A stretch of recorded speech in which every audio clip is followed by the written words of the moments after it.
আপোনাৰ এটা ভিডিঅ'য়ে যাতে আনে উপকৃত হয়, এটা উপদেশ পায়, কিবা এটা তেনেকুৱা ভিডিঅ' বনাম। নমস্কাৰ জনাইছোঁ। বহুদিনৰ মূৰত এটা ভিডিঅ'। আজিকালি মানে কি গাড়ীখন চলাইছোঁ, মানে আপোনালোকেও চাগে অনুভৱ কৰিছে, গাড়ীখন চলালেও আগৰ দৰে তেলৰ মাইলেজ নোপোৱা হৈছোঁ।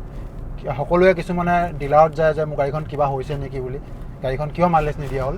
কিন্তু সেইটো কথা নহয়। গাড়ীত আগতে পেট্ৰলবোৰ পিয়'ৰ আছিল, আৰু কিছুদিনৰ আগৰ পৰা আপোনাৰ জানেই যে ইথেনল মিক্স কৰিবলৈ লৈছে পেট্ৰলত 10%কৈ। আৰু এতিয়া চৰকাৰে ৰিচেণ্টলি ঘোষণা কৰিছে ইথেনল 20%কৈ দিয়া হ'ব। আৰু যদি 20%কৈ ইথেনল মিক্স কৰা যায় পেট্ৰলত, তেতিয়া মাইলেজবোৰ আৰু কমিব।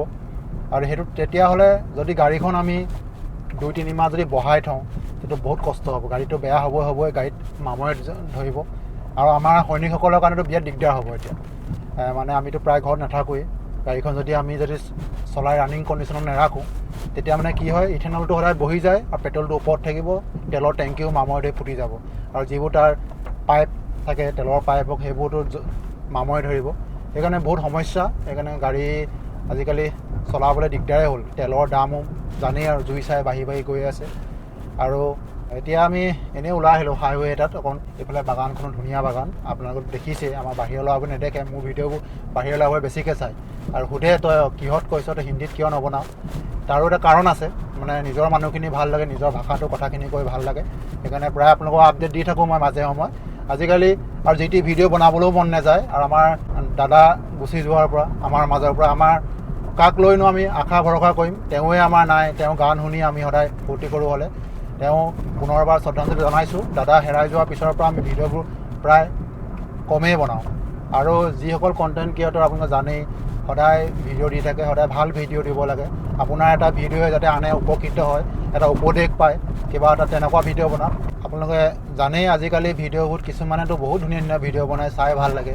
কিছুমানে এনেকুৱা ভিডিঅ' বনায় আমাৰ নিজতো চাবলৈ দিগদাৰে, ঘৰৰ মানুহে চালেও লাজ পোৱা হয়। মানে অকলীয়াকৈ চালেও যদি সেইটো এবাৰ যদি ক্লিক কৰি দিয়া যায়, তেনেকুৱা ভিডিঅ'বোৰ আহি থাকে।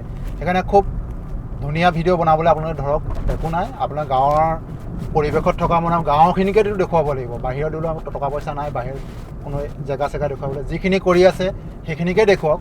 যদি কোনোবাই নিজৰ কৰ্মখিনি দেখুৱাব পাৰে, একো নাই, দেখুৱাই থাকক, ভাল কথা। আৰু এটা ভাল ভিডিঅ' বনাব। আধা কাপোৰ পিন্ধি এতিয়া ভৰ যৌৱনত ভিডিঅ' বনায়। বুঢ়া বয়সত যদি নিজৰে ভিডিঅ' এটা চাওঁ, আমাৰ নিজৰে লাজ লাগিব। সেই ধুনীয়া সমাজখনে আমাক হাঁহিব, ইনো বাৰু এনেকুৱাই ভিডিঅ' বনাইছিলে। এতিয়া বুঢ়া বয়সত যাতে আমাক কোনো আঙুলিটোৱে কথা নকয়, সেইকাৰণে এতিয়াৰ পৰাই ভাল হৈ থাকিব লাগিব। আৰু শেষত আমি সকলোৱে যাতে ভালদৰে থাকোঁ। আমাৰ দাদাই জুবিন দাই কৈ গৈছে, জাতি ধৰ্ম বৰ্ণ সকলোৱে মিলি একতাৰে যাতে মিলিজুলি থাকিব লাগিব। অসমখনৰ কাৰণে সকলোৱে ভাল চিন্তা কৰিব লাগিব। আৰু আজিৰ যুৱ প্ৰজন্মই সকলোৱে ভাল হওক, বেয়া বস্তুবোৰ এৰক। কিয়নো জানেই আজিলৈ আমাৰ দেহাটো আধা অংশ আমি সৰুৰ পৰা ইউৰিয়া খাই দেহাৰ আধাটো আমাৰ শেষেই হ'ল। আধা অংশ জীয়াই আছে, সেইখিনিও যাতে আমি ভালদৰে ৰাখোঁ। আৰু তোমালোকে খুব ধুনীয়া কষ্ট কৰা, ভাল কাম কৰা, আৰু মা দেউতাক সদায় মৰম কৰা। পৃথিৱীৰ চবতকৈ শ্ৰেষ্ঠ ভগৱান হ'ল আমাৰ মা দেউতা অবিহনে এই জীৱন শূন্য। সেইকাৰণে থকা দিনকেইটা সদায় মিলাজুলি থাকিবা ককাই ভাইৰ দৰে। ইয়াকে কৈ আজি এই ভিডিঅ'টো সমাপ্ত কৰিছোঁ। ধন্যবাদ।